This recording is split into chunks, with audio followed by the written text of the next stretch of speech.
In the grim darkness of the far future, there is only war. And a lot of weird shit. Roll to seize!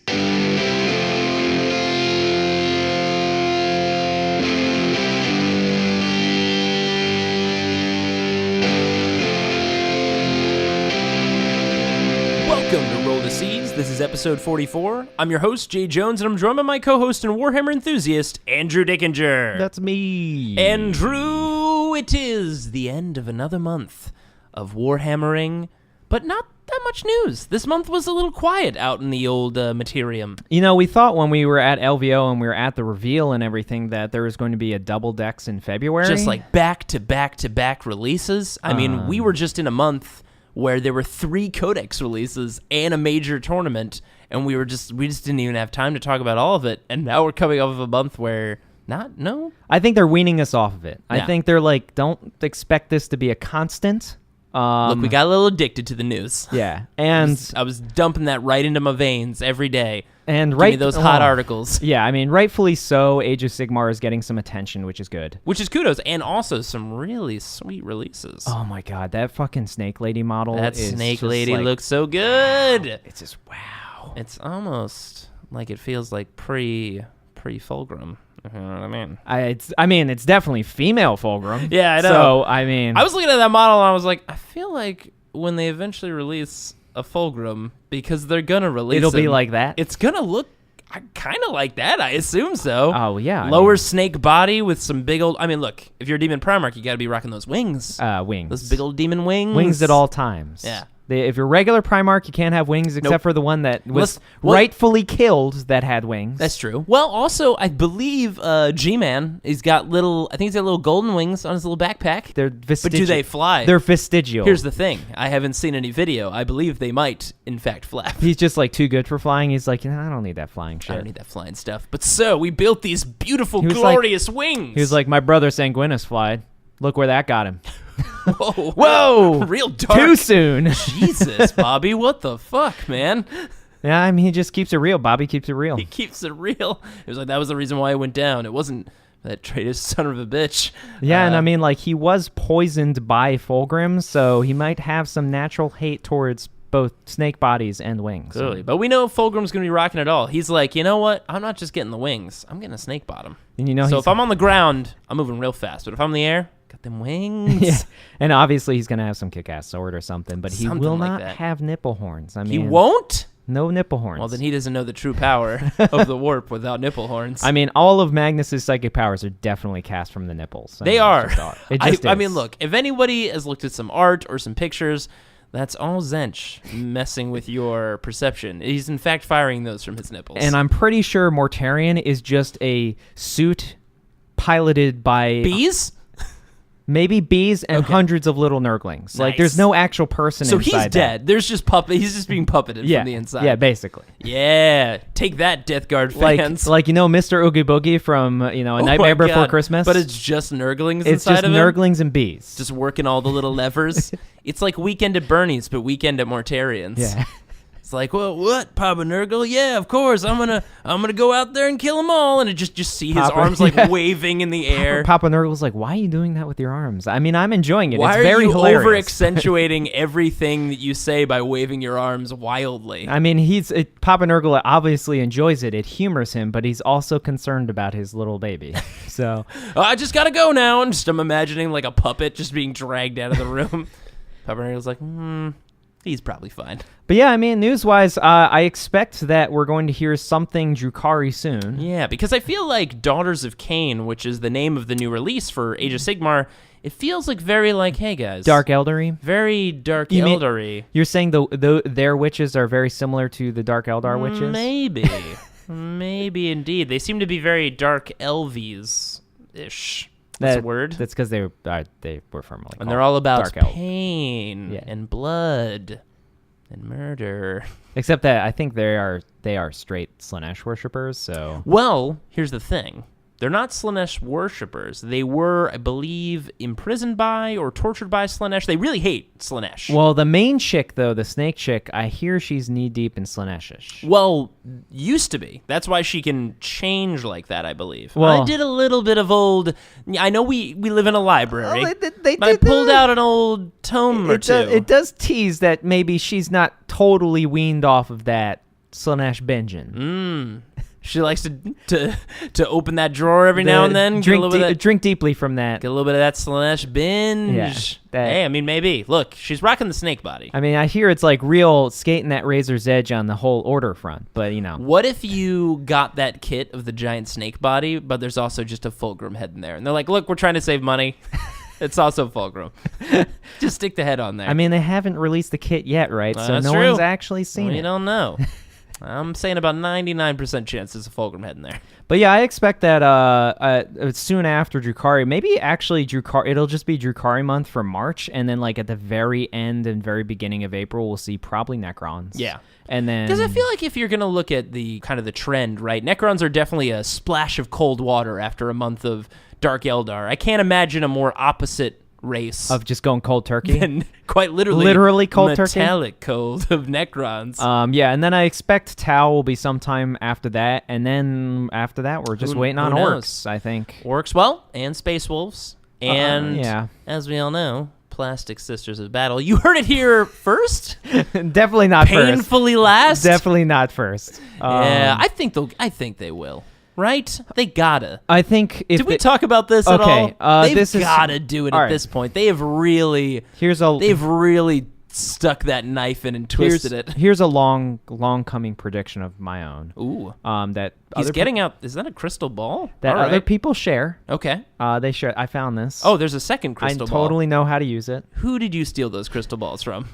Steal is a very strong word. Oh, okay. Fair enough. That you may have something to do with far seeing, and I'll just leave it at that. Whoa, what? But yeah, so I've heard that Deathwatch, two things. Deathwatch may be getting dropped is one thing I've heard. Oh, man. And that Custodes essentially was their replacement as the elite Space Marine army.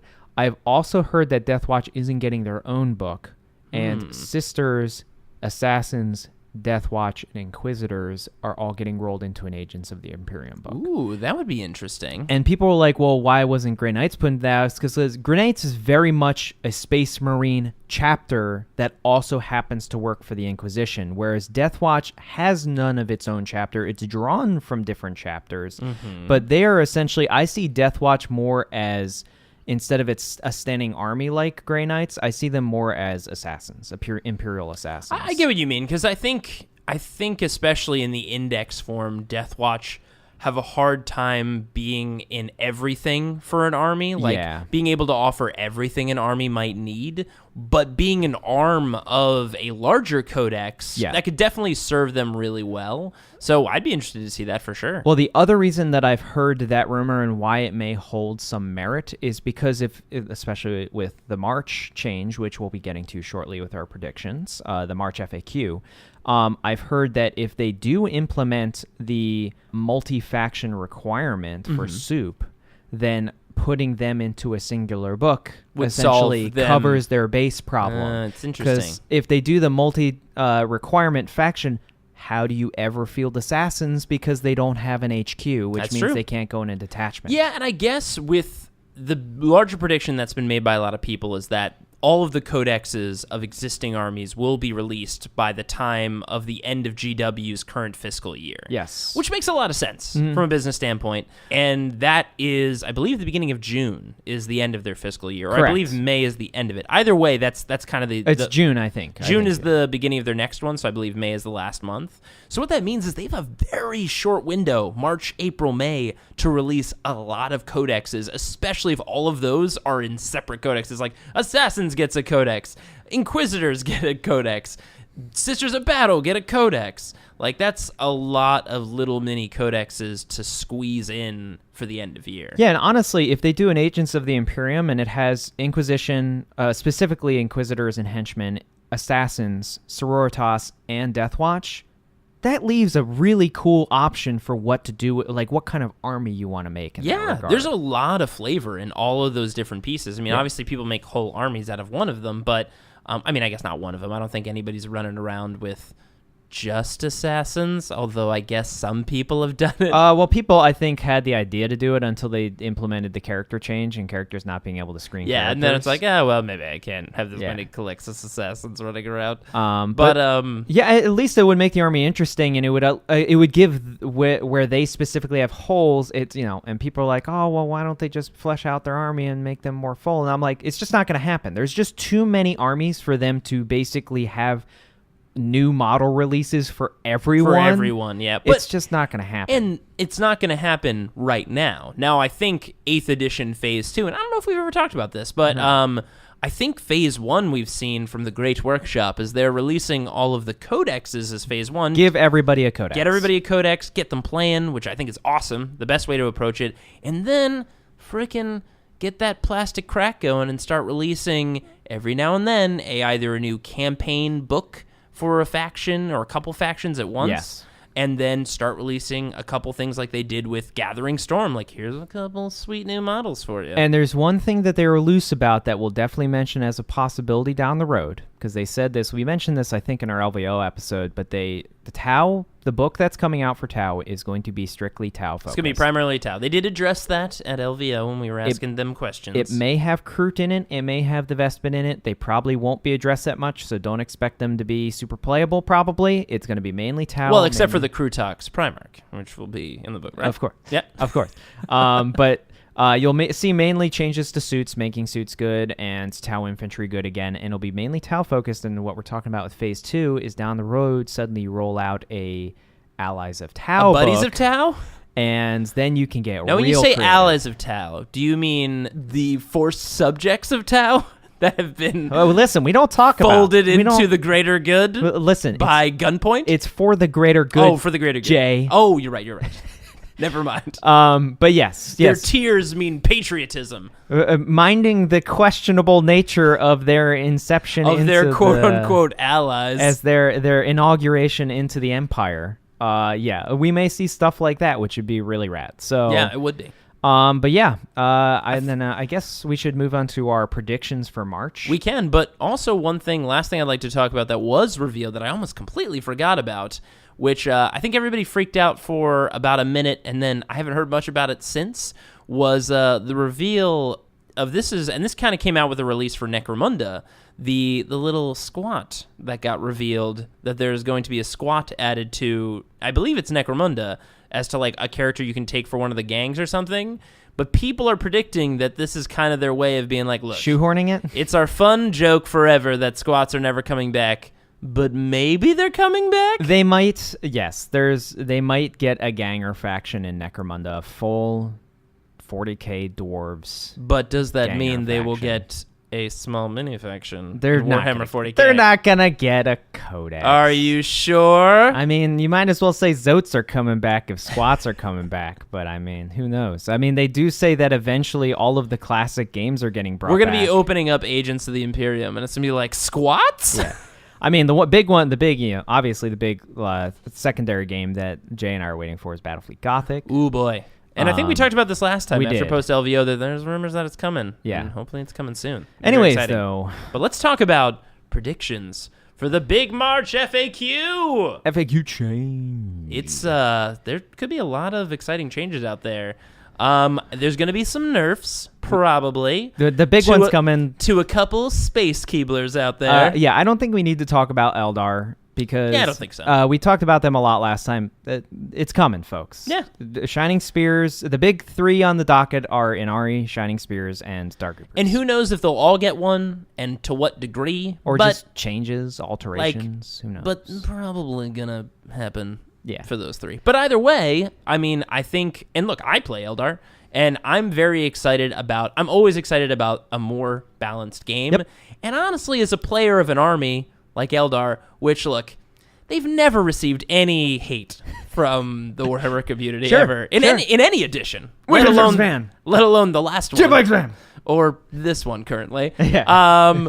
It was for a while I was like, man, it's nice. I can finally play my codex and not everybody hates me. And now, like, after LVO, I'm like, oh, man. Yep. How many Tempest launchers you got in that list? I don't have any. I don't run Reaper spam. And it's like, whoa, what is that? And I'm like, they're Wraithguard. Nobody sees them anywhere.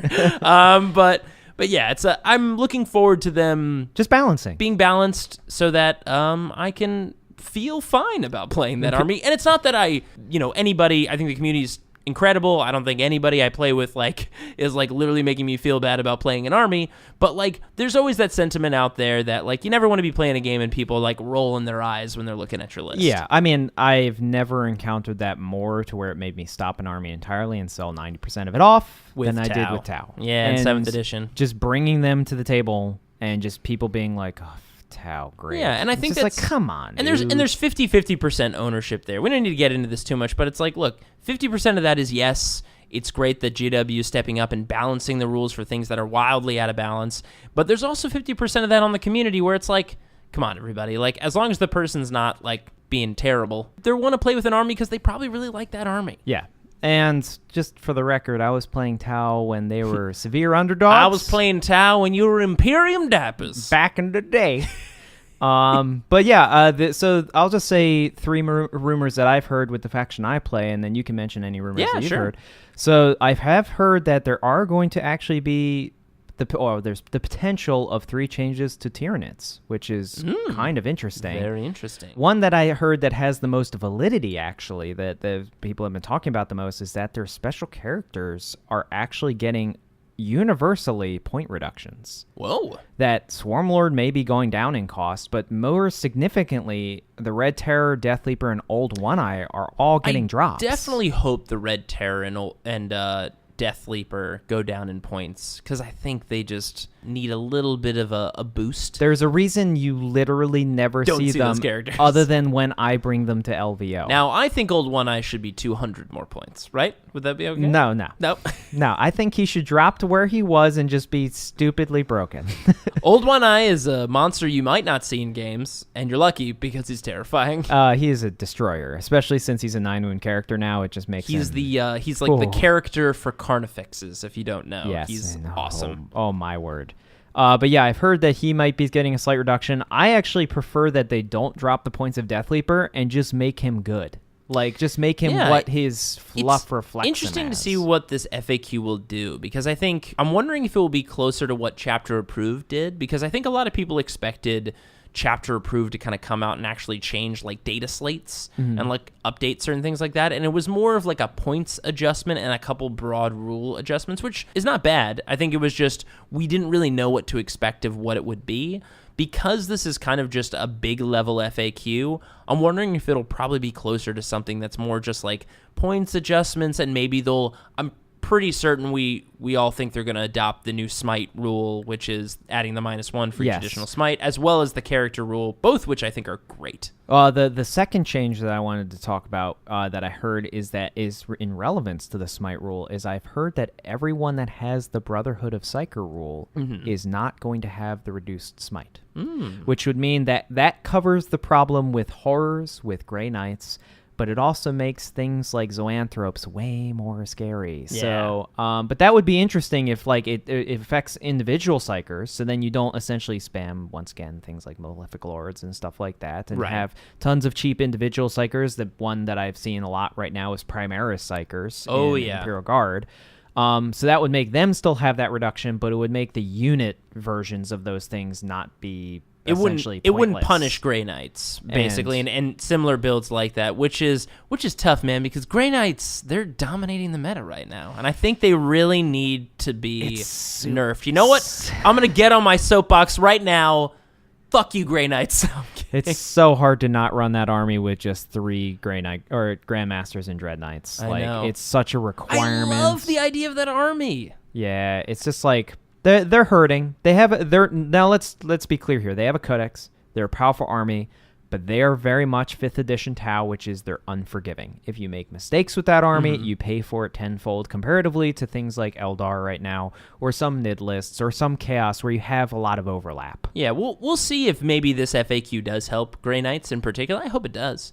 But that's interesting to hear about Tyranids. I look, I mean, I would love to see a couple of those characters get some more play, which is always exciting. Yeah, I mean, that's the biggest thing. I think that's, to me, the most exciting thing about FAQ. It's not as much like making something more overpowered or like screwing over someone's dumb unit. It's just like make everything usable and seeing more interesting things on the tabletop. The best thing that you could have, that I've seen them do with Tyranids, was changing the monstrous creature versions of Deathspitters and Devourers to being the same cost, but having dramatically different effect. If you want double the shots, but less strength and no AP, you take Devourers, that gives you volume.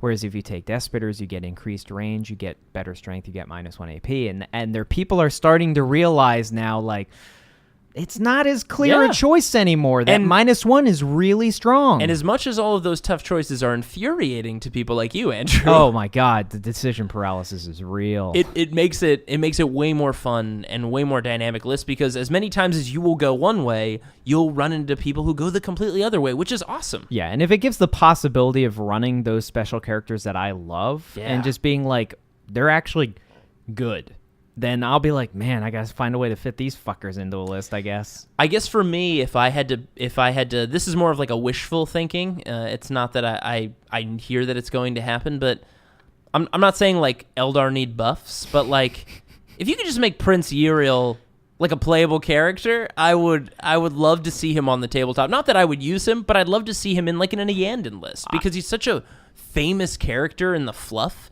But man, I have never seen that character on the tabletop. Let's be clear here. Except for a Sermon, who I think is way more beastly than anyone will give him credit. Love that character. I also still think the Avatar's strong. I really think the Avatar could use maybe a little bit of a points reduction, because he's very expensive. Let me make my case. Very expensive.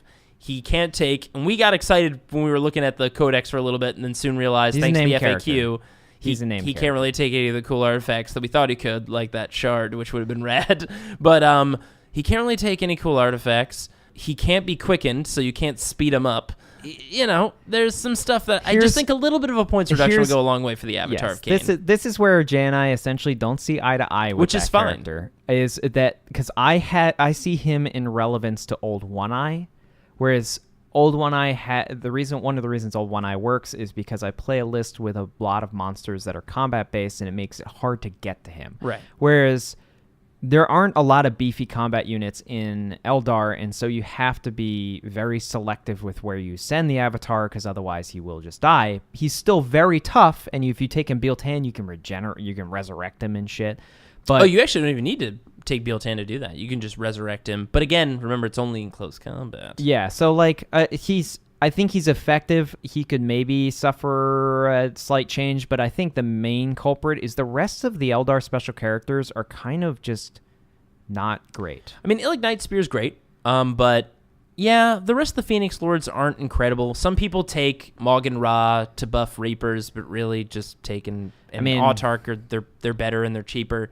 Eldrad. But I've never seen a Baharoth on the table. I don't think I've ever seen a Karandras on the table. I've never seen Eldrad. Yeah, Eldrad. I mean, Sean Naden took Eldrad in his LVO list, and I didn't see any of his games. I don't know if they were on any of the streams, but I know that I think he had some success with them. I love Eldrad. I think I've mentioned it on this show. Like, he's like my favorite Eldar character.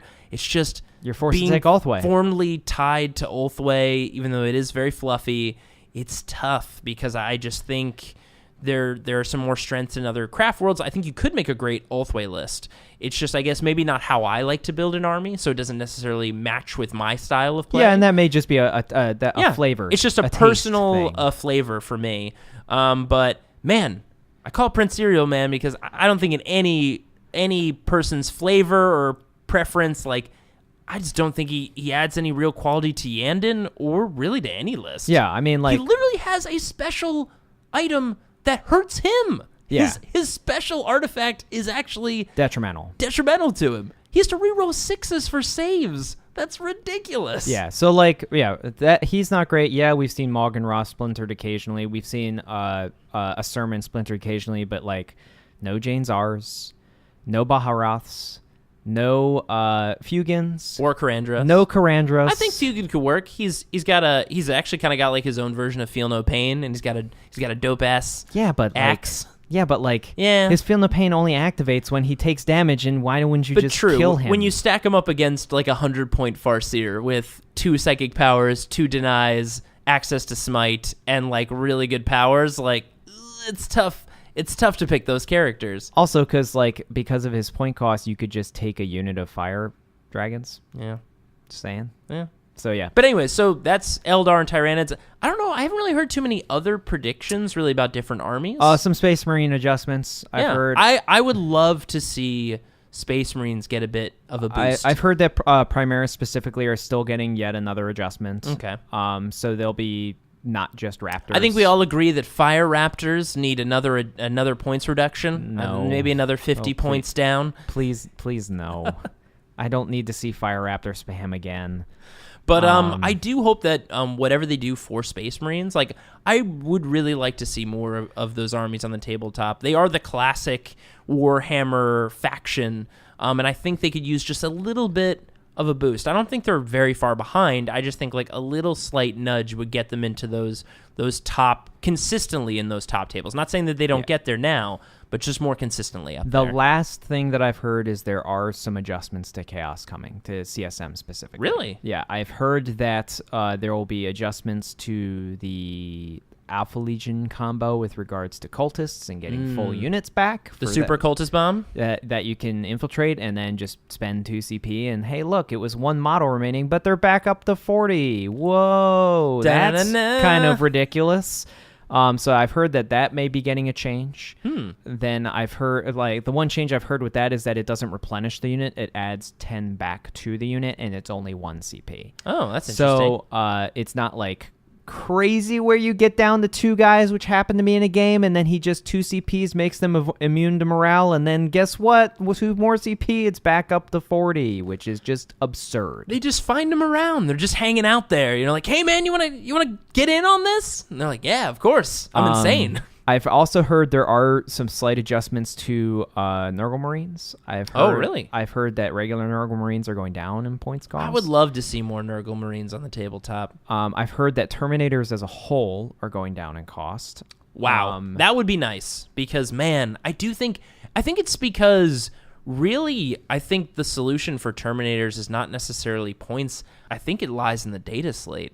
I really think they've got like a really weird place in the meta right now because they're 2 wounds and a lot of things deal 2 damage. Yeah, the biggest I want to just like interject there. Yeah. The biggest argument that I've heard for them is why not make them obliterators? Why not make them 3 wounds? I think that would go a long way. Keep them low toughness, but make them 3 wounds, and then therefore autocannons and Dark Reapers. Don't immediately and a lot of things them. Just don't insta-kill them, and people are like, well, Dark Reapers can just do the 3-shot one, but that reduces their shots. Well, hold on a second. Now, that goes against their fluff because they're called Terminators because they're easily terminated, right? Oh, I guess, that makes sense. Now it makes sense why they're named that way. Yeah, right? I mean, I feel like it perfectly aligns now. I think they went too far with the fluff. Not because they terminate things. No. I think that's a common misconception. It's because of how easily they are, in fact, terminated. Oh, so Terminator armor is a suicide box. Yeah. Wow, that's really depressing. Yeah, it is. Wow. They work so hard to get in those Terminator suicide boxes. Tough. Wow. Grim and dark. Real dark. Shit. Grim and dark. Shit, man. Somebody is so mad right now. You son of a bitch! We're not sorry. Terminator army. But yeah, I do think they need a little bit of help. Look, if it's in points, then it's in points. If it's in the data slate, whatever it is, I'd love to see more of them. As we kind of joked earlier, I would like to see more Grey Knight Terminators because they're kind of like a key component of that army. I kind of just want to see Terminators in any army in general. Yeah. But yeah, that's all I've heard. Everything else is very mysterious. Very mysterious with the FAQ. But yeah, I think that's all our news. And again, all of those that was all speculation about the FAQ. We have no inside knowledge. It is speculation, but remember, if we called it, then it wasn't speculation. Full then credit. It was, we know everything, and we are the arbiters of truth here in this, strange place in the webway. But anyways, let's get into our always favorite segment, our Season of the Month. Oh, crap. Where Andrew and I screwed up in a past tournament this month. And boy, oh boy, It always got some happens. screw-ups. It always happens. Well, We're pretty good. I will go first, Jay. I will Whoa. be the bigger man. You are. here.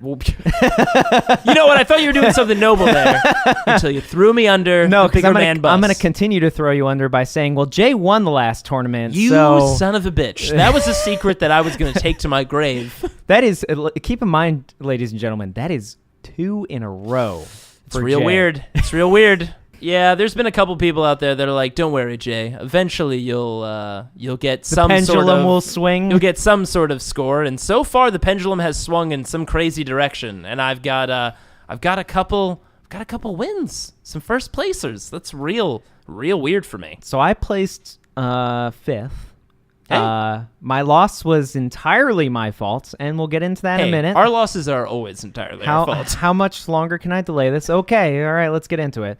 So in my second game, I was playing against an Astra Militarum army, and once again, I refused to settle on a list. I need to settle on a fucking list. Experimenting. Here's my excuse. Here's my excuse of Yeah, why. I'd love to hear this. Because I didn't have a good codex for a long time. Yep. And you and I don't play enough, and there's just too many cooks, and I just need to narrow down what cooks I like, Because like what I don't like. you and I have been so used to for so long, especially with playing like a codex that's been so challenging for a while until 8th edition, like of like going to a tournament, it not going well, and just being like, I gotta change, everything's gotta change, Yeah. and then like now like you'll win or like you'll place very high, and you'll be like, you're still used to being Something like, must be wrong. Everything's gotta change, and I'm always like, but you won with that list, and you're like, nah, man, it's terrible. Listen. Now I got nothing to say. I'm my own worst enemy. You'll eventually land on that.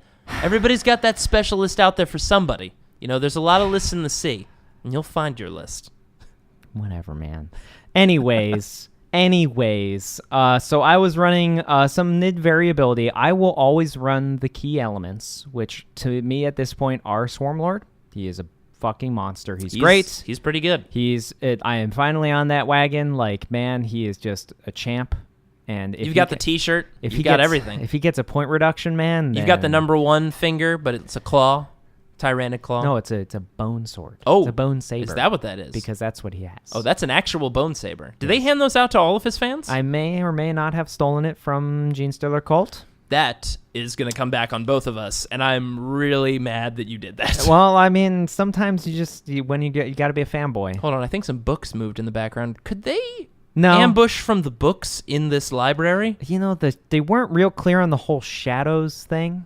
Well, we know not to go near them. Yes. But I thought for other reasons. Do you think there could be gene I stealers mean, in there? I didn't go near the shadows just because of the weird, super cold people that made of shadows, in our side job that we totally didn't have. Yeah, that we totally didn't have, and they're not mad at us at all. No. Which is definitely why we didn't return.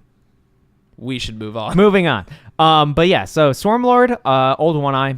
He is a monster. I love him. He's my favorite special character. I will always have a minimum of 2 to 4 Carnifexes. May going above that soon. Oh. Carnifexes are amazing. They're super playable now. They give people anxiety, I should say. Yeah, there you go. When they shoot them down to 1 wound and then don't kill them and they still have full effectiveness and they're great. Wow. But I was going against I should point out, I was using a Scythe Tyradul this time because And if anybody doesn't know what a satire duel is, it's a few points. it's not as much as most super heavies. It's 430 points. Yeah, it's a couple points. It's their one Is of their. that more than Mortarion?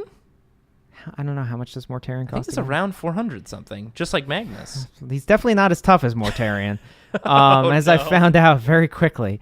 I wanted to use him really bad. I wanted to try him, see what his He's a effectiveness big was. bug. You gotta use him at least He's once. just an angry pit bull that Swarmlord sends at people Makes because sense. he has a crazy movement. But yeah, I was going against Pure Guard list. I was going against what's that? What's the specialist Baneblade that has the volcano? Oh, cannon? you're talking about I think it's the Stormlord. Storm. No, it's not the Stormlord. The Stormlord. No, Stormlord is the one that has the double Gatling. It's the Shadow Sword. Shadow Sword. Yeah. Shadow Sword is the one with the volcano I cannon. am the Swarmlord. I am the Stormlord, and we shall battle. Yes. So the Shadow Sword has a really mean gun called a volcano cannon that has, I think it's 3d3 shots. It adds 1 to hit and wound rolls against Titanic, which the Scythe Duel, of course, is. Nice. It is 2d6 damage minus 5 AP per hit. Who? Real mean. So yeah, I mean that one it one-shotted the Scythe Duel, like its job, because that's what it is. I mean, that's what the Shadow Sword does. That's what the Volcano Cannon is made for. It's its literal job. Yep. Is to kill Titans. So okay, that didn't go so well. But like I still had him majority wise on the ropes, especially if I was able to cripple that, because that was doing basically all of the heavy lifting of his army. Yeah. If I could get rid of that, I gotta cut in here. I gotta cut in. The thing ran over 6 of my monstrous creatures. Look, I know it wasn't fun, but that's kind of funny to think about. How about fuck you, Jay? Giant super tank, just like, let's do this, boys, and just crushing a bunch of Tyrannid monsters. I'm not kidding either. Yeah. It ran over Old One-Eye, the Swarm Lord, 3 Carnifexes, and my Flying Hive Tyrant. My God. And we should elaborate on what we mean by run over, because obviously there's no tank shocking anymore. No, it did the stratagem that makes it always hit on 2 in combat, and the thing undamaged has like 9 attacks. It's basically like the Titanic feat for knights. Yeah. So it's 9 attacks hitting on 2s that are all like minus 2 AP and D3 damage each, and he was basically, oh, I'm gonna run over that one. I'm going to drive up, I'm going to run over that one. I'm going to drive up and run over that one. And he basically just steamrolled. He literally steamrolled 6 of my monsters. Jeez. But he blasting Welcome to the Jungle as he was driving over my God, yeah. Fun and games for days. Just whipping out the aviator glasses. Don't worry, boys. But I actually would have killed it if I didn't make one crucial mistake. Now, the circumstances were ridiculous and the odds were against it. But I was going to assault him with Old One-Eye. I had him in combat with the Swarm Lord, and the Swarm Lord whiffed real fucking hard in that first round of combat. But he didn't back off from combat, which was big, because he was expecting to run me over, I assume, which is what he did. Right. But the key is that he was locked in combat, which meant that I could get Old One-Eye around the side and charge him without having to run into 7 heavy flamers and all the last cannons and everything Yeah, it's got a lot of heavy flamers when you charge it. And the volcano cannon, which when I charged one of my Carnifexes, hit 3 times and just killed the Carnifex in Overwatch, which was real sad. But I would have been able to get Old One-Eye there in combat with him, no Overwatch, full health. And if anybody knows what Old One-Eye does in combat against vehicles, whoa man, he goes apeshit. It's the sound of taking a plastic bag and then crumpling it up. Yes, it's like if you could take 20 soda cans and then all in the second, just all gone. It's his go-to move. He uses his pinchers and he just goes crazy, and then you can 3-point and make him do it again, and you can also 1-point and make him reroll wounds, and holy shit, he just goes to town. And on average, in a double combat, he does around 30 wounds to a super heavy. Yeah, that's a lot of wounds. Which is crazy. Whew. But I ran him thinking that I could just onslaught him with Swarm Lord and make combat because he was so close. Instead of just moving him 7 inches to be within 6 inches of Swarm Lord and then double moving him and not having to rely on a psychic power. And I should clarify, I got a fucking 10 for my onslaught. It went off on a 10. And my opponent rolled an 11 and denied it.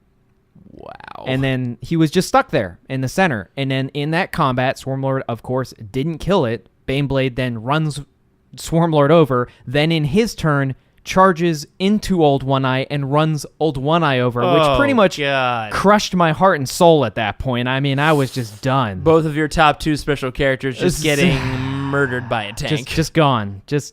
My heart sank. I was just like, well, there goes all my chances. God. You know why they call it the Shadow Sword? Is because they just tie a bunch of giant broadswords to its treads, and that's what it uses in combat. I mean, that meme of the tank commander on top of a giant tank saying, drive at them, I want to hit them with my sword. I want to hit them with my sword. What he meant is, I want to hit them with my Shadow Sword. Yeah.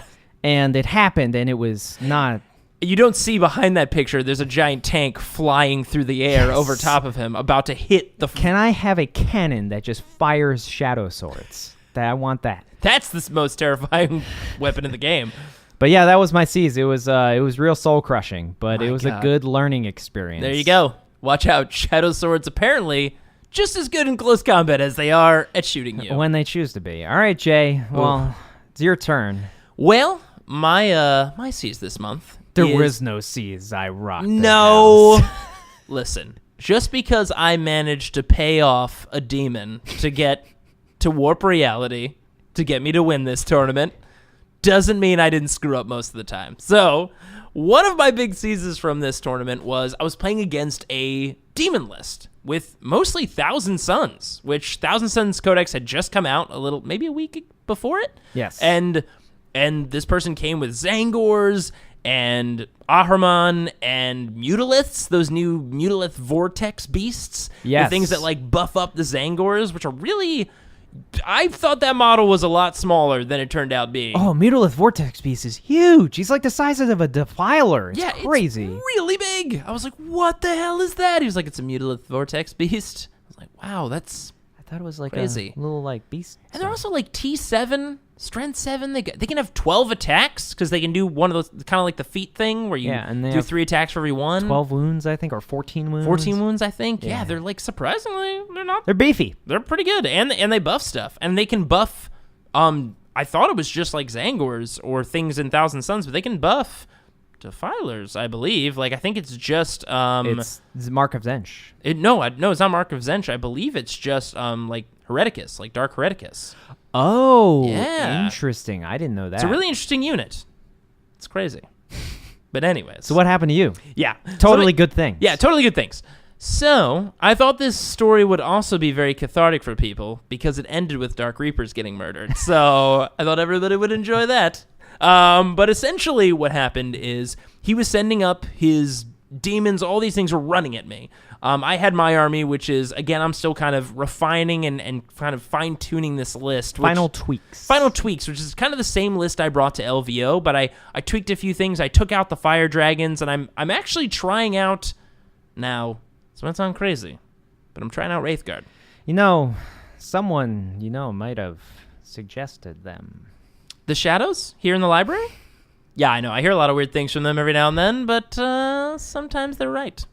But Wraithguard are pretty good, actually. Yeah. In this very same tournament, they killed Bobby G. They killed G-Man. And they survived a full round of close combat against him and then murdered him, which was very surprising. But I'm sure your opponent was real happy about that. Very happy about that one. But yeah, they're pretty good. And the reason why I switched them out for Fire Dragons is because Fire Dragons, they get in close. They're 12-inch range just like the Wraithguard. But the problem with Fire Dragons is after they're done shooting, all you got to do is sneeze on them and they just explode. Well, even worse, I think, with Fire Dragons because you want to get them even closer. Yeah. Which just means, like, people are going to have guaranteed combat range against you. There's just no avoiding it. And you can, like, just tap them with a tank and tie them up in close combat. Like, you can do a lot of things to disrupt Fire Dragons or just easily murder them with regular gunfire. But Wraithguard, on the other hand, Beefy. a lot more durable, 3 wounds apiece, and they can leave combat and still fire. Yep. It's really good. They have pseudo fly because they're assholes. Because they're assholes. Sir, this ghost warrior is going to have some difficulty in close combat. No, they won't. They're assholes. Remember, they're ghosts. They don't believe in life. They don't believe in rules. Nah, not when you're dead. Do whatever the fuck you want. But anyways, back to how badly I screwed up. Because in this game, we were, I think, hammer and anvil, and I was on the very other side of the field, and I wasn't charging up at him with my Wave Serpents and Dire Avengers because I knew he was going to come at me. Yeah. He's got Defilers, he had 2 Mutalith Vortex Beasts, he had a Lord of Change, he had an Ahriman. Lots of combat. A lot of combat, and he had 2 units of Tzaangors and some guys, or 1 unit of big unit of Tzaangors, I 20 believe of them. I played this opponent in the final round. Yeah. Oh, okay. And he had like some, I believe they were cultists in the back. Either way, they were holding down objectives. Cultists, yeah. But his army was just charging up at me. And he had a good first turn, firing off some guns at me, doing some damage to my Wave Serpents. But really, in the additional rounds was really when his full army hit me full bore and we were just deep in it, trading units with mine. Lord of Change is actually really hard to kill. Oh, especially with the Impossible Robe. Impossible Robe. Oh, man. Because you can't give that to Fate Weaver because he's a character. No. Or named character, I mean. But, like, the Impossible Robe, like... The reduction of damage. And he does a decent amount of damage. I believe his staff is 3 damage, if I remember correctly. It flat. is. And I didn't realize that he just, with the Impossible Robe, it's got the flat -1 damage thing. So I was just like, holy shit. Because, like I said, I believe I played the same opponent in the last round. And bumping all my auto 3 damage to just 2 damage was a big deal. Yeah. Yeah. It's good. It's real good. Yeah. But anyways, as the game's going on, at one point he used the new Thousand Sun artifact on his, I believe it was on a Demon Prince. It's called the Dark Crystal, or I should know this because I have Thousand Suns. I believe it's called a Dark Crystal. Dark Matter Crystal. Dark Matter Crystal. Yeah. And what it does is it lets you pick a unit within 12 inches, and they can immediately teleport to anywhere on the board 9 inches away, the standard Deep Strike rule. Yeah. But basically what he did is this Demon Prince held back a little bit and didn't charge up as far as the rest of the army, and I was kind of wondering why until I realized that he had the Dark Matter Crystal, and his Tzaangors just came out just far enough where one guy was close enough, tagged him within 12 inches, and slingshotted him all the way behind my lines because I didn't realize or didn't think that he could do this, and my entire back line was completely open.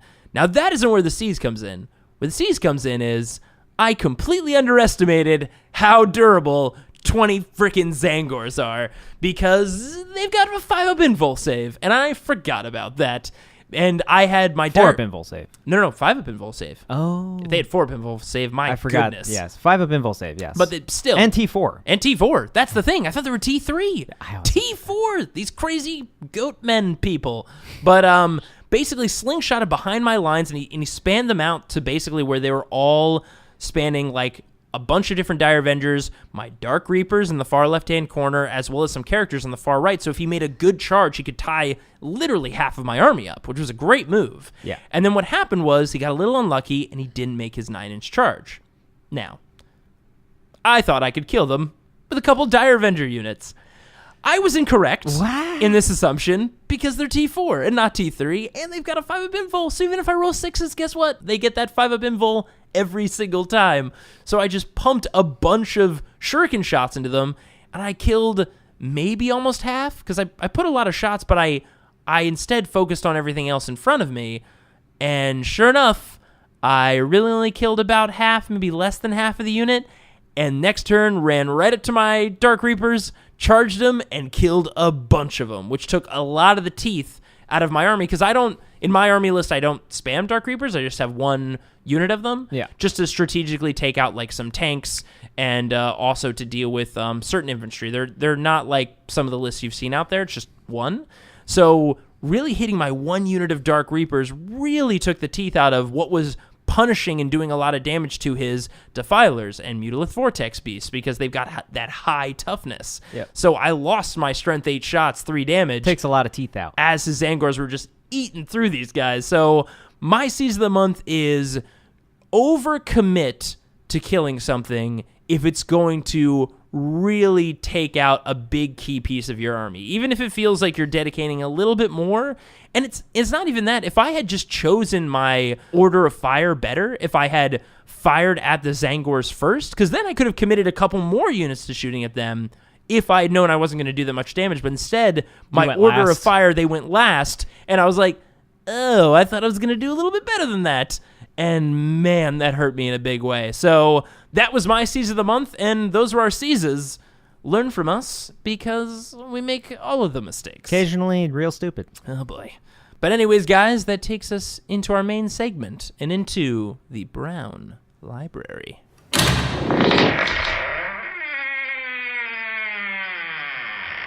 Back in the old Brown Library, sitting in the old comfy leather chairs. Not going near the shadows. Multiple shadow problems in 40K. A lot of shadow problems. Lots of shadows. I guess you're really rolling the dice in a lot of different ways. Boo. In the Grim Dark universe when you go near those shadows. Well, that would be why it's called, the Grim Dark. Oh, pulled it back. Puns returning fire on puns. I like it. You may say that's an effort for only war. So Jesus. bad. It's so bad. Even the clown people are going to kick us out of this library. Sorry. I'm legitimately sorry. Oh, boy. Anyways, Yeah. we should talk about this army this month. And, All right. And it may have reference to what's happening in the releases recently. With Ooh. A timely army. scantily clad sexy women. Oh. I may or may not have given into temptation a bit. Whoa. I'm only human sometimes. Yeah, I mean, we got to qualify that That's for sure. It's definitely sometimes. Only sometimes. It's definitely not always. Yeah. There's been events. We've had to close off a few of the library aisles here. Dust and possessions and stuff. Yeah, man. So many. And soul stones. Yeah. Well, Goodness. I mean, spirit stones. you started. Soul stones are another you thing. You started that thing. What? Yes. No. Look, just because I leave a few of them out and you pick them up and I think it's hilarious doesn't mean it's all my fault. Whatever. Like, you weren't just looking for the Batman soul stone. Look, like, that would be a thing. He's out there, okay? The spirit stone is in this library. I think we found it once. I mean, there's a Batman in 40K. I don't think he's what you're looking for. Oh, yeah. Probably right. But, like, could it also be the other Batman? I feel like if you found a spirit stone that just said Batman on the back, like, it would be what you want it to be. You gotta literally, as I quoted before, roll the dice on that one. I mean, like, because you might get Batman, which is like, here we go, or a demon. I mean, I'd say it's the latter. Yeah, yeah. But this month, we're going to be talking about something that I feel like has, we mentioned may get released eventually, but we should really talk about because the army actually really has some teeth that I haven't seen people, bite into. No pun intended. Oh, wow. Actually, with That's that. There's some good teeth references going on here. But we're going to be talking about Slaanesh. Whoa. You know where we are, right? Okay, we got to hold on. We got to close some Pretty doors. people demons. Just give me a second. Let me close some doors here. Hold on. All right. I closed a door. I don't think they heard you, but we got to be real quiet when we say the S word in the webway, especially in the Black Library. You mean Slaanesh? Yes. Jesus. What's wrong with Slaanesh? The god that killed all of the clown people's friends and buddies and probably family. Oh, I thought they were all just like weird fans. No, not at all. I'm glad we're having this conversation in this safe space. A lot of the conversations we had in Kimura, it makes a lot more sense now. Yeah. Wait a second. Were you talking about Slaanesh around the Dark Eldar? Yeah, you weren't? No. The torture box thing? That incident makes a lot more sense. Yeah. I had to deal with that too. Yeah, well, Did you tell them I was also talking about Slaanesh? Well, I mean, I think they more just assumed. Oh my god. So much unwarranted torture. Jeez. Anyways, let's talk about him, okay? Okay, so Slaanesh demons. Yes. So I was digging into them because I've been sort of interested in Chaos Demons for a while now. Yeah. In a platonic sense, I should say. And also sometimes he picks up some dust every now and then. Yeah, a little dust. I've cut off the dust, thank you. That's true. Sometimes. Oh boy. Cut back. It's just Need the dust? I don't need to All know. right. So, I was really digging into them because I feel like they've gotten a bad rap recently with regards to the competitive scene. Not a lot of people talking about the sexy, scantily clad women or pseudo women, men, both people. Yeah. I think we can just say sexy people. Sexy people. Yeah. Sexy androgynous people. Yeah. That come from the warp and actually are really kind of awesome in the new Chaos Demons book. Like, they have some very strong stuff going on for them. I'm going to preface this right now because we're going to go into a lot of special rules that make them just make my Tyrannid army sad. But one in particular is if you have a detachment that's entirely composed of models that are Chaos Demons of the faction of Slaanesh, meaning they are either just Slaanesh demons or you make them Slaanesh demons, and what I reference that is things like demon princes are neutral until you give them a mark of a certain god. Right. If you so choose. But if they're all demons of Slaanesh, then they get a rule. It's a loci. All the demons have a loci that if their detachment is entirely of this, then they get this. It basically is like, if you're a fluffy player, you get this benefit. I mean, it's just like Tyrannid hive fleets or, Space Marine chapter rules, stuff like that. It's very cool. But there's there's no other way to say this, turns their entire army into gene stealers. Wow. It makes their entire army able to advance and charge. And when you see the speed of them, it's downright silly. Like, I love it. It's just insanity because they also have access to adrenal glands on basically everybody. Really? And what I mean on that is they have all demons, specifically their demon troops, can get 2 pieces of war gear that do cost now, as opposed to some people who didn't think they cost anything. It's 10 points, I believe, for the icon and 15 points for the instrument. All their units get this. Those are some expensive instruments. Yeah, I know. I mean, but what they do, But they're pretty nice. really nice. Oh, okay. Fair enough.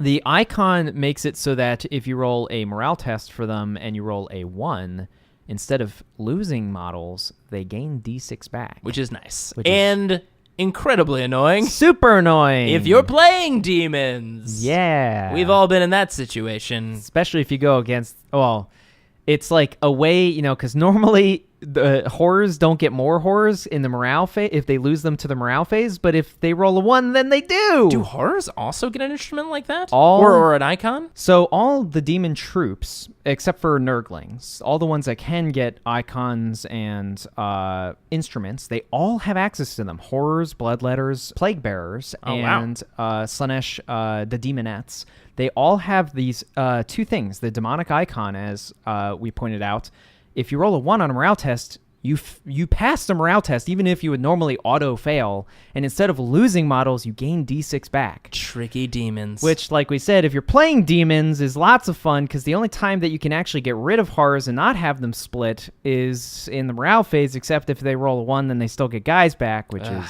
tricky jerks. loads of fun. But what the Instrument of Chaos does is it adds 1 to their advance and charge rolls. Oh. Now, for things like horrors, that's not particularly useful.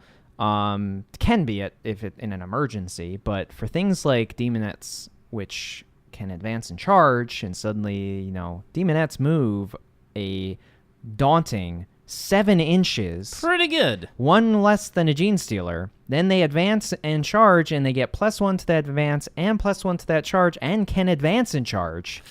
It's pretty good. That adds up. They're real fast. Yeah. But also, it makes with the +1 to their charge rolls, it means that if you're deep striking them, then it's only an 8-inch charge instead of a 9. That is very nice. nice. I've done that with NIDS, with adrenal glands, with things like trigons, and that's a big deal. Yeah. Like, that gets you a much higher chance Any for charge. additional 1 or 2 buff on that out of that 9-inch charge range is huge. It's crucial. It's huge. Crucial. It changes the probability by so much. And as far as combat is concerned, Daemonettes, the basic droops, have access to Rending Claws. Strength user, -1 AP, and if they roll a 6 to wound, it's AP -4 instead of AP -1. That's awesome. I had no idea they had that. So they're like mini Gene Stealers. I thought they just had like a couple attacks and they just clawed you and stuff and were fast. No, they have nasty combat. I guess this shows that I haven't been in any close combats with Daemonettes in this edition. Exactly. And then and that's part of the problem, I think, and that's why I think people need to address it. And of course they have things like Daemonic, which gives them a 5+ invul save and allows them to be summoned and stuff like that. But then they have a rule that when I really spent time thinking about it, it's called Quicksilver Reflexes, and all demons of Slaanesh get this, specifically the ones that aren't just named demon, but Furies and Demon Princes specifically say when they're chosen of a specific group, they gain their special rules. So right. Demon Princes actually get this rule. Which is pretty good. They always strike first in combat. It's awesome. Even if they don't charge. And if if the opponent has an ability that says they strike first, then they alternate, which means that essentially you're always charging an army that charged. Or you have a unit that's at least always going second in a turn, at the very least. Exactly. Like you can never essentially alpha strike an army with combat against Slaanesh demons, which Pretty is good. very strong, especially since they're all good in combat. I mean, a base demonette is only 7 points. They have 2 attacks hitting on 3+. Nice. Now they do get an additional attack if you have a unit that's 20 or more, but when you start to go over 20 or more, it makes it really hard to maintain that unit strength. Like you think about it, only killing 10 of them, and then suddenly. But if 20 with 3 attacks apiece. Well, I mean this. Wow. Well, and 4 on their sergeant. Oh, character. right. That's true. They're Aloris. Nice name. But this list may or may not not have a unit of 30 Ooh. that may or may not like the deep strike because that's tasty. Oh, yeah. But I was actually relating this army, one to Gene Stealers because they have strength 3 instead of strength 4 like Gene Stealers have. But I was also relating it to an army or to a unit specifically that we know has trouble right now still, which is Howling Banshees. And even though with the new wounding rules, like strength 3 is not nearly as bad as it was, Not nearly as punishing. it's still not great. And demons have gotten around this by having the proximity to their heralds, which give them +1 strength, Which is really good. So suddenly demonettes are almost half-price Gene Stealers, which is a big deal. Same invul save, nearly the same speed. Actually, equal speed when you consider that they can advance and charge because Gene Stealers lost access to adrenal glands, which means that they can no longer get that +1. Oh, wow. So they basically are the same speed as Gene Stealers. So half price. Technically slightly faster because they have an additional inch to their charge range. And they can deep strike 9 inches away. They can deep strike 9 inches away. They have an additional attack with their leader. They can have more attacks if they have 20 of them, which Gene Stealers it's 10, but same sort of thing. And they also can get access to some of the demon stratagems, which... But are they sexier than Gene Stealers? And I think that's the real question we need to answer today. Hold on. Let me look up a picture. Yeah, they're definitely sexier than Gene Stealers. I don't know what you were imagining with Gene Stealers, but that's... Yeah, I... Did you think they were, like, stealing your genes? Like, your wearable genes? And that you've therefore, never, like, I thought they were very those people... form-fitting? I thought they were those people you always see, and they're like these ancient relic of stores. I believe one of them still survived the Great Store Wars from millions of years ago, but they're always the shirtless people in the stores that you go in. The models? Yeah, and they're always wearing the jeans. No. They're stealing the jeans? In fact, the demonettes are more that than the jeans. I mean, yeah, I just looked at 2 pictures right now, and I mean, a Gene Stealer is horrifying. I don't know why you would ever have that in a store to advertise jeans, but listen, fashion's crazy, so I'm not an expert. Moving on. Okay. So what else we have in this army? We will have, of course, we have 3 Heralds of Slaanesh, just base Heralds, because passing out that +1 strength whenever they can is very good. Heralds of Slaanesh are actually not bad. They're only the 7-inch move. They can't get like unless you take the index version, they can't take steeds or anything like that. Oh, really? And we're just running out of the Codex today. We're not using the steed version. Okay.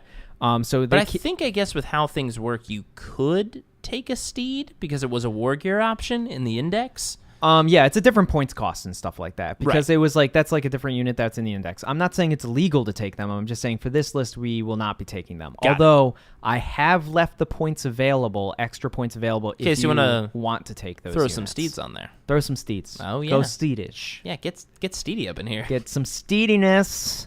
And the reason that the steeds are good for them, obviously, other than the increased toughness and wounds, is because it gives them a 14-inch move, which is very strong. That's very good. So you can take that if you want.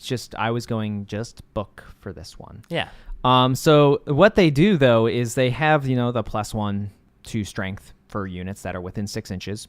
On Demonettes is incredible. Yeah. But also on the other Slaanesh Demon stuff is great. Why wouldn't you want that? Yes, please. Strength 8 Demon Prince. Yes. Oh, yeah. Yeah, I'll take that. But then in combat, they have the normal claws that all the regular Demonettes have, but they're 2 damage instead of 1. Ooh. Which is a big change. Yeah. Suddenly it makes them a real problem for characters. And I mean, finally something that can deal with those, meta-breaking Terminators, which we know are, really crippling armies these days. Yeah, and... yeah, right. Yeah. They're also base strength 4.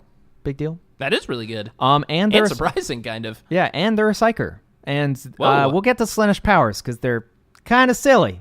And I wish people use them more because they're real strong. Now, was one of them called breakdancing? Because that would be great. One is named very similarly. Ooh. And we'll get to that. It's just called, Stomp the Yard or whatever. It's called Bring It On. Ooh, nice. We'll be taking the Mask of Slaanesh, of course, because if you're taking a Slaanesh army, you gotta get that mask in there. You gotta get the mask in there. And for anybody who doesn't know, the mask is the name of a character. It's not actually an artifact just called the Mask of Slaanesh. No, it's She has like a mask permanently affixed to her face. I think so, right? Yeah, that's fused there because she pissed off Slaanesh, and Slaanesh kind of like punished her and made No, her dance. I'm the sexiest. Oh, and made her dance forever. She can't stop dancing. Oh, man. But yeah, so she actually has a different locus than the normal heralds, which is really cool. Whoa. Her locus gives the old changeling ability to demonettes within 6 inches. They get What? they get a -1 to hit. It's only in the fight phase, unfortunately. Okay. But since they're a combat-based army, They want to be in the fight phase. they want to be in the fight phase. That's still pretty good. Still pretty good. And so like, they're dancing so well, they're cannot be hit. I mean, you can They you are can imagine breakdance fighting. This, of course, this army is always dancing. If it's not dancing, something is very wrong. Oh, yeah. The Mask of Slaanesh as well is just like it's like a beefed up herald, an additional attack, -2 AP base instead of -1. Same like if they get 6s, it's -4, and she's just a very strong character. She also has an ability that's kind of silly when you think about all the combos that I'll get to in a second. It's called the Eternal Dance. At the beginning of each fight phase, choose an enemy unit within 1 inch of the mask. For the rest of the phase, add 1 to any hit rolls that target the chosen unit. Nice. Ouch! 2+ for a bunch of demonettes hitting that unit? Yeah! That's really good. And then you can consider that with the getting additional attack on the unit of 30. Well, we'll get there. Wow! Ouch. That's real mean. And she 90 attacks that hit on 2. 91 attacks, actually. Oh, that's right. I forgot about the Allurus. Yeah, the Allurus. Can't forget. And she also has the ability to fall back and still charge, which is Nice. always useful. Oh, yeah. Why wouldn't you want that? Now we're getting into the big guns. We already talked about. So there is a demon prince in here because you want the demon prince for the boosted psychic powers. And look, the Demon Prince is one of the best units in Chaos Space Marines, in Demons. I mean, the Demon Prince does it all. It's really good. And honestly, unless you're taking a Khorne demon prince with an axe that you replace with like Skull Reaver, you're always going to take double malefic talons. Yeah, they're just so good. Because an additional 3 attacks with that, having 7 attack space, and this guy we've given the relic called the Mark of Excess, gives him another bonus attack. Nice. So he has 8 attacks. And then if he kills any characters or monsters, then it also permanently gives him another bonus attack for each character or monster he kills. Jeez. So you go on a rampage with him. You could just get like to crazy attack levels. Well, with and this let's dude. remember, he has wings, which means he flies. So he can very easily get into position to get characters. He also advances in charges because he's a demon of Slaanesh. Oh, that's right. And he's in the detachment. Nice. And he always swings first because he has that rule. Damn. Yeah. Nice. You'd send him character hunting and he just goes to frickin' town. But then we also have ourselves a Keeper of Secrets, because if you're running a Slaanesh army, you got to have at least one Keeper of Secrets. Yeah. Now I understand. Throw him a bone. You know, give him a shot. Yeah. Now I understand why people have trepidation about the Keeper of Secrets. It's because the model is 2,000 years old and has never been updated.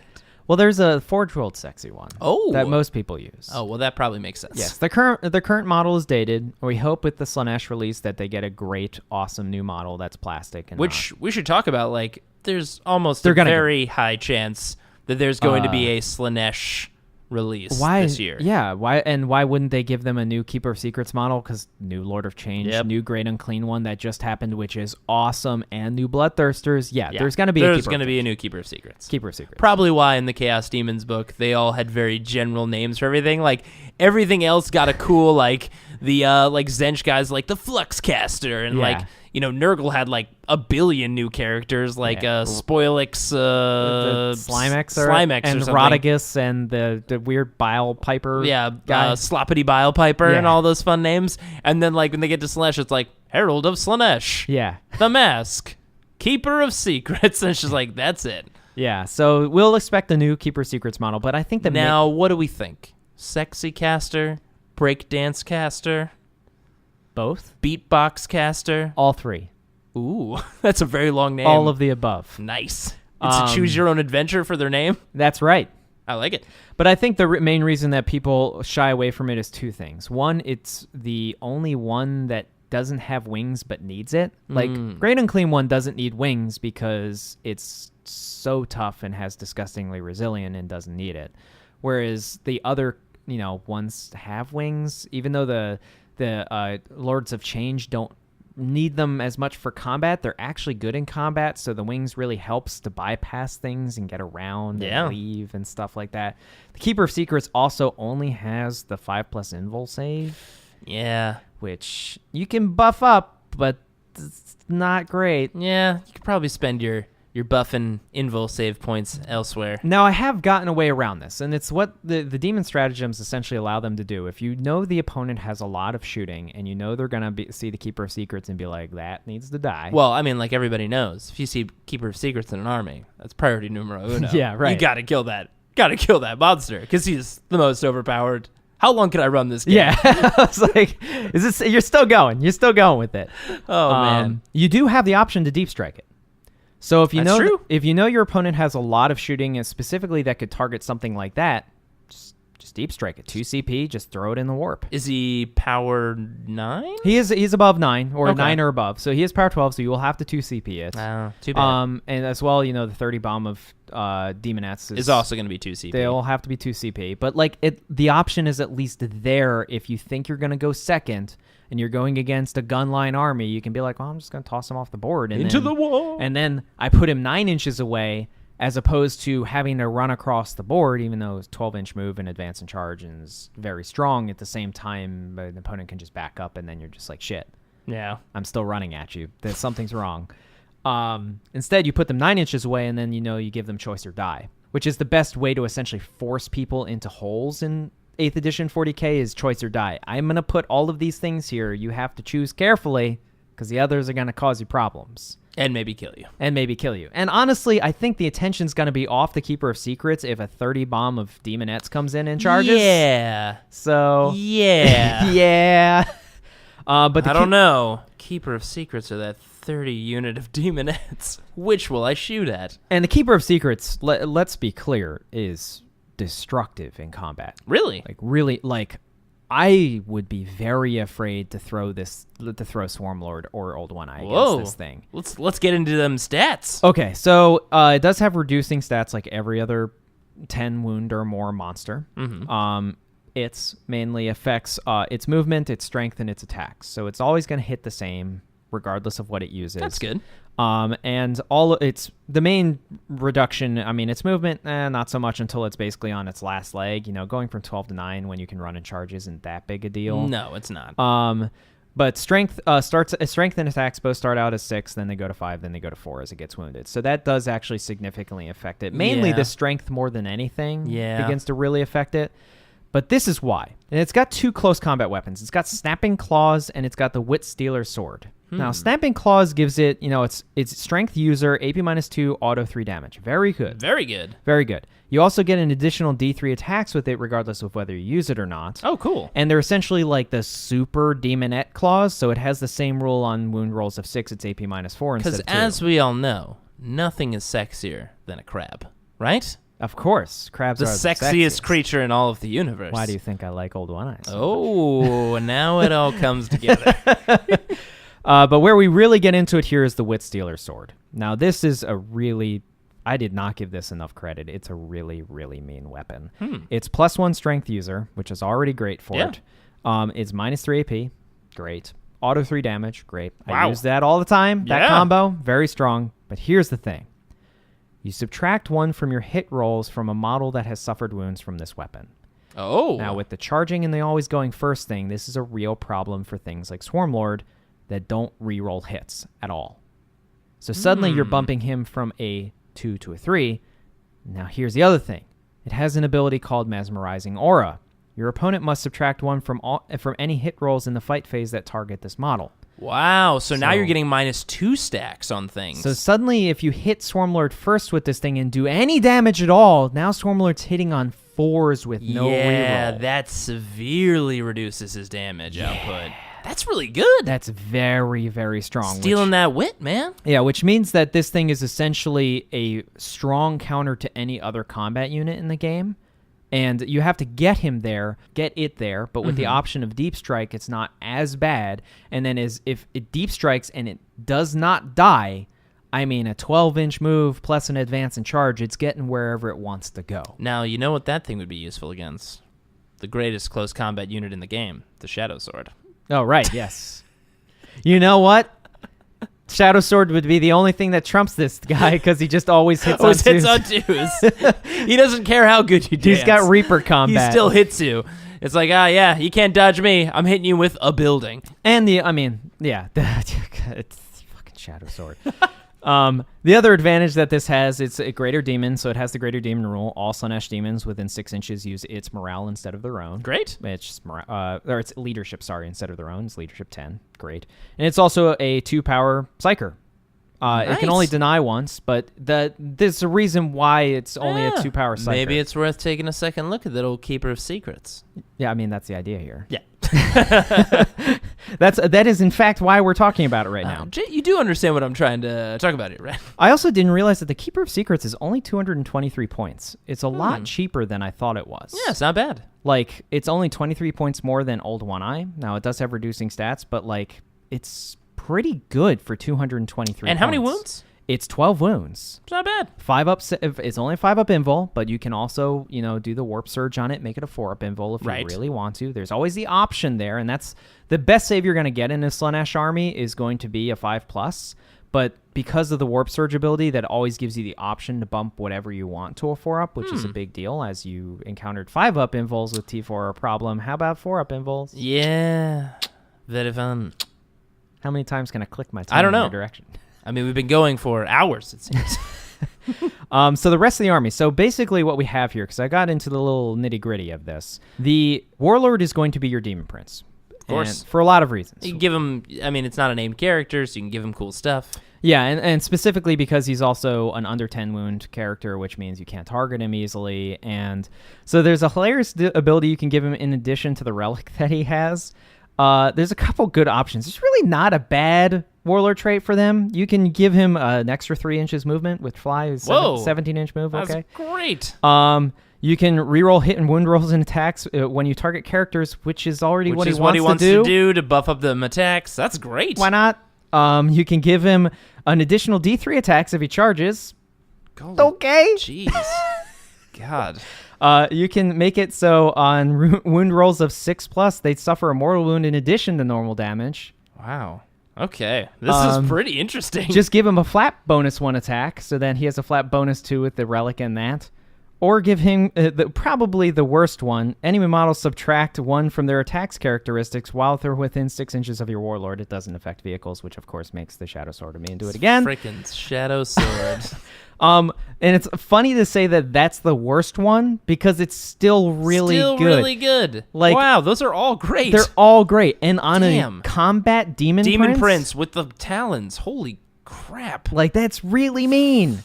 I think my Jeez. personal favorite is the additional D3 when it charges, or the reroll hits and wounds against characters. It's like, oh my god. Yeah. And the best part is you choose your Warlord trait at the beginning of the game, so suddenly you see like, a lot of characters. Man, you have like 7 characters. Well, No. I'm also tempted to give a second relic to this army, just pay the 1 CP, because we do have actually 2 battalions and a Vanguard detachment in this, so we will have a solid 10 or CP, which is not bad. Oh yeah, very good. The second relic that you give them is called the Forbidden Gem. Now, there's been a lot of chat about this because it's probably the best relic that they have. It's so freaking stupidly good. It's really good. Now, one opponent that I faced did use it in the wrong way. They had one of my characters do nothing for a whole turn, which is not the way it works. But what it does is it activates, it's a Slaanesh model only, and it activates in any phase of the game.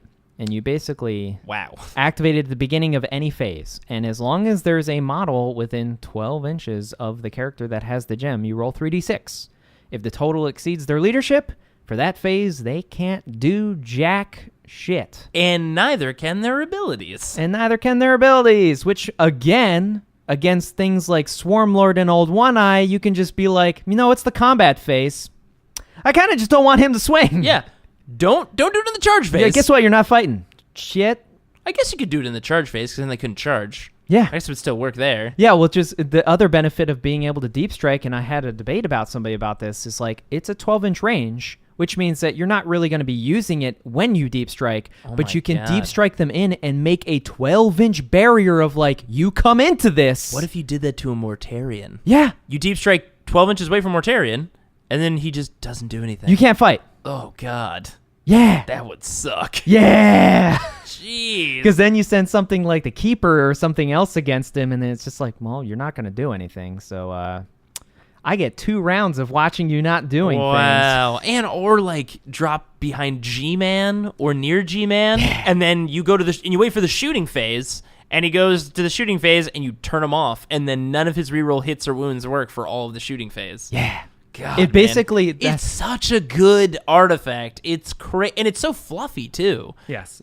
Now, granted, it is a once per game. Thank God. Yeah, that would... I mean, otherwise you're just like, dance. Like, Yeah. you're just like, just making just a Primarch do nothing every turn. Now, people are like, well, they could just move out of the aura, but the point is that it's forcing a barrier, which Yes. means especially if you stick a steed on this guy, then suddenly you have the move plus the advance, then you can activate it. And I've had that used against me, and it's like a 30 to 33 inch range, so there's no way to avoid it. Yeah. Like, it's just he's gonna be And there. if you want a and deep strike, like, Ah. I mean, you can... Yeah, oof. Even worse, like, because you were talking about G-Man, it's like, well, if you deep struck or you didn't deep strike, but he deployed him close enough, like it's like Dawn of War or something, and you happen to deploy him close enough, you can just be like, well, I'm just going to move at you and then wait on your turn, and I'm going to be so close that the 12-inch bubble means you can't move outside of it. Yeah. And yeah, it's the shooting phase. You don't get abilities. Shit. The shit.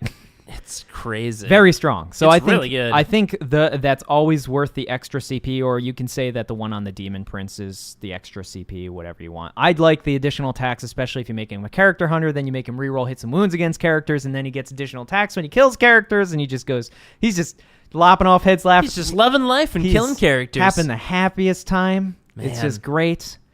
All right. So the rest of the army. So like I said, 3 Slaanesh Heralds, then the Mask of Slaanesh, which you gotta have. Then our other 2 HQs are Demon Prince with wings and all the accoutrements. All the fixins. The Keeper of Secrets. And then there are 5 units of 10 Daemonettes, all with icons and the instruments, because you have to. Gotta 1 do unit it. of 30 Daemonettes. Boom. Of course. Big old bomb. The last part of the unit is a unit I've never seen used before, and they have a kind of dumb ability. Oh, I know probably what you're going to talk about. Almost one of the secret sauce units of Slaanesh. Is it called Fiends? Yeah. Yeah! They're real good. So our Vanguard detachment is the Mask, a Herald, and then 6 units of 2 Fiends of Slaanesh. Now, why in units of 2, you might add? Well, there's a very specific reason, and I'm about to read to you what their ability is, and it's really, really, really stupid. It's so good. So what they are, they're essentially like the weird beasts of Slaanesh. Yeah, they got like the tongues, the long necks. Yeah, they're like similar to the steeds, but they're like their own individual thing. They have the crab claws and stuff like that. They have the scorpion tail. They're really weird looking, but 14-inch move, run and charge, advance charge. It's real strong. But They have 2 abilities that are real good. They have one, which is a 12-inch Shadows of the Warp. not a bad thing to Which have. I don't know if you knew they had that. I didn't know. I actually didn't know. -1 the leadership tests for yeah. psychic tests. Real mean. But then the second ability, Sporific, or Supporific, sorry. Supporific. Supperific. They're not shooting spores around? Now it's Supporific Musk. Oh, They have a really gross. confusing musk.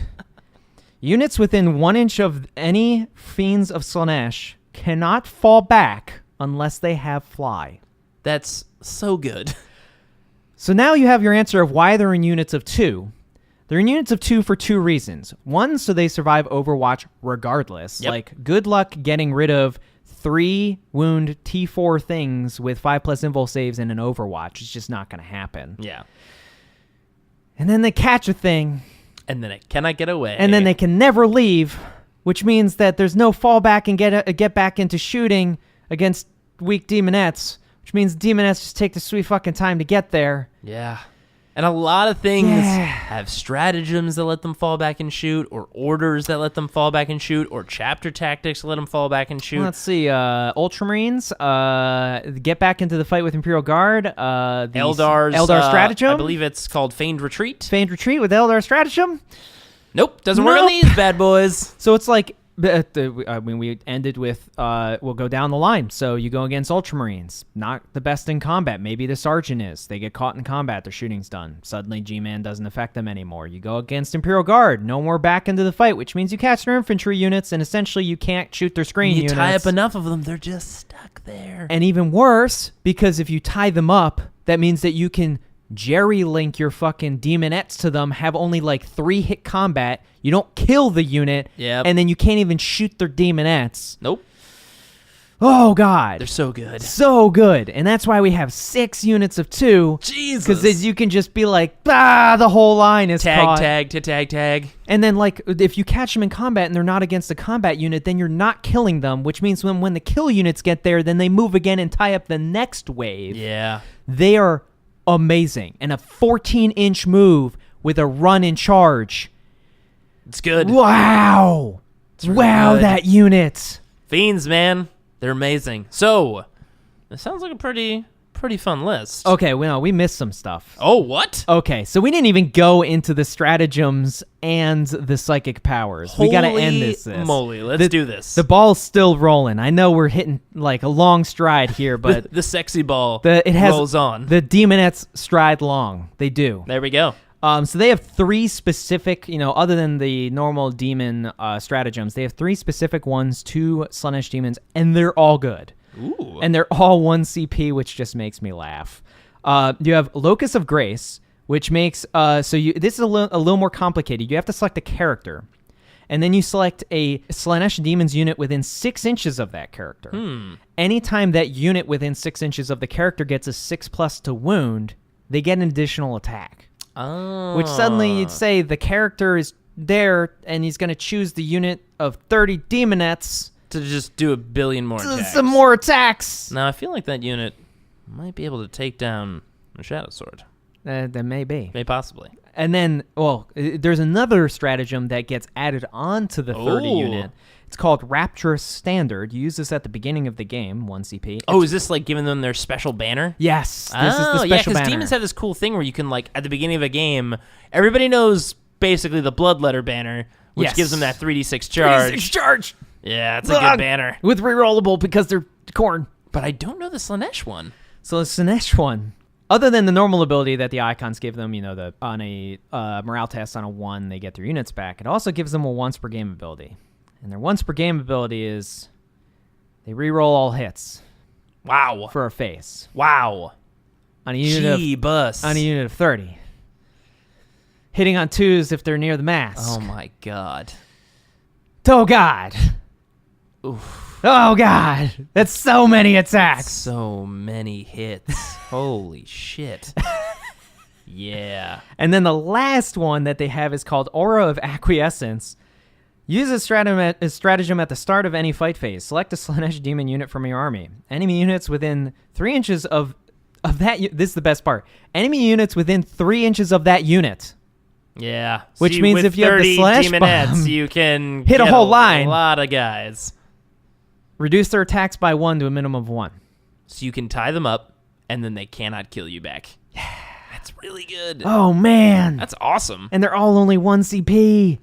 Nice. Which is really strong. Now, this is where it gets silly, though. The psychic powers, okay. There's the reason why they have no, 3-cast people, because these are just downright wrong. Lay 'em on me.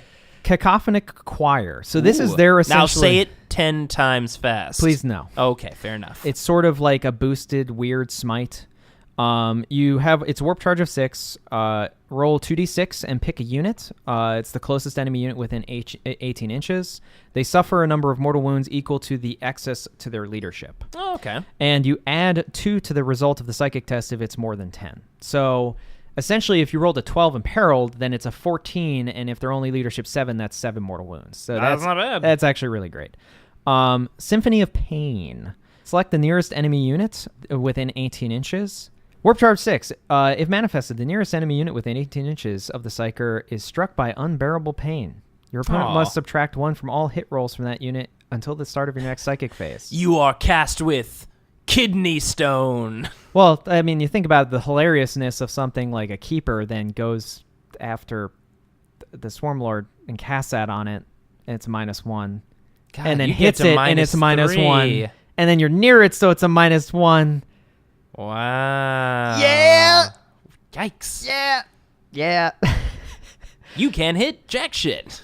Delightful Agonies is essentially a 6-up feel no pain for a unit. Every Okay. wound lost, you roll a 6 and it ignores it. Hey, from a guy who uses spirit stones in his Wave Serpents. It's not bad. That adds up. It's not bad. And you throw that on, of course, either the Keeper or you throw that on the 30 unit. On the 30 blob, yeah. Daemonettes, and then, oh god. Getting through that is less than or more than a chore.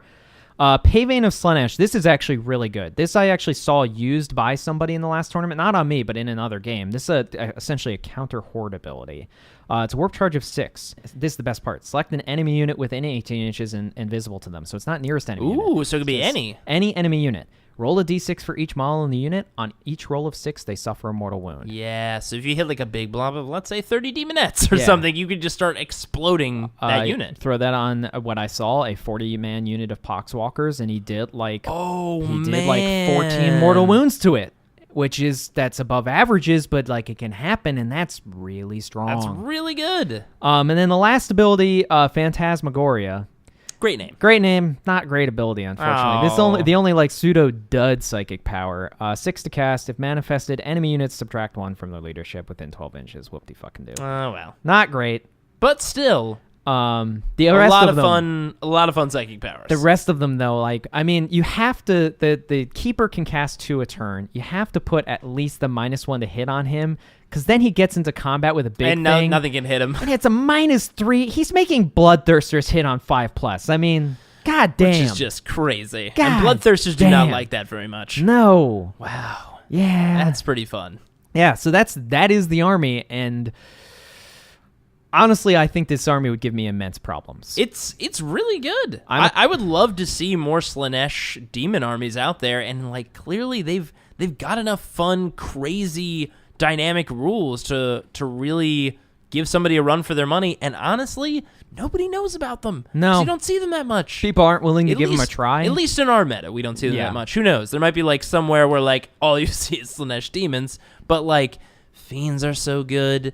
Fiends they're downright like mean. Demon Prince with all those crazy warlord traits my is like a God. monster. Character hunting. Yeah. Just having the grand old time. It sounds great. I mean, what is the name of this list? Of course, it's bringing sexy back. Oh, yeah. Bringing sexy back. I mean, is there any other name it could be? Yeah, I believe there is not. Until we finally get the crazy names that are of those heralds, which, as we know, will be choose your own adventure for sexy names. Of course. And eventually a Fulgrim. Man, that army's going to be really fun when it comes out. I'm excited. Yeah, I'm excited to see Slaanesh again. Haven't seen them in years. Yeah, been hiding in the shadows. A lot of things in them shadows. So much shadows. Along with Slaanesh.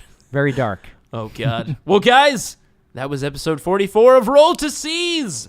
We'll be posting a new episode of this segment every last Wednesday of the month, with episodes of Dark Heresy the first and second Wednesday.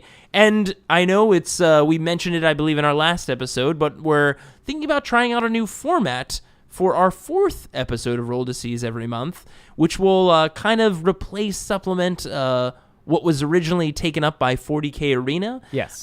Because we were let go of our job in Kamara. Strapped. Or Kamora.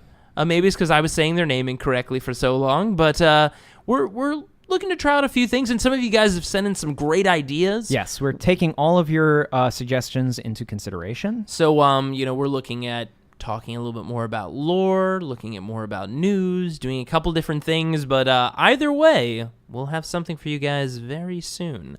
And, of course, if you'd like to download more episodes or check out other similar podcasts, head over to partialarc.com. You can email us any questions at rolltoseize@gmail.com.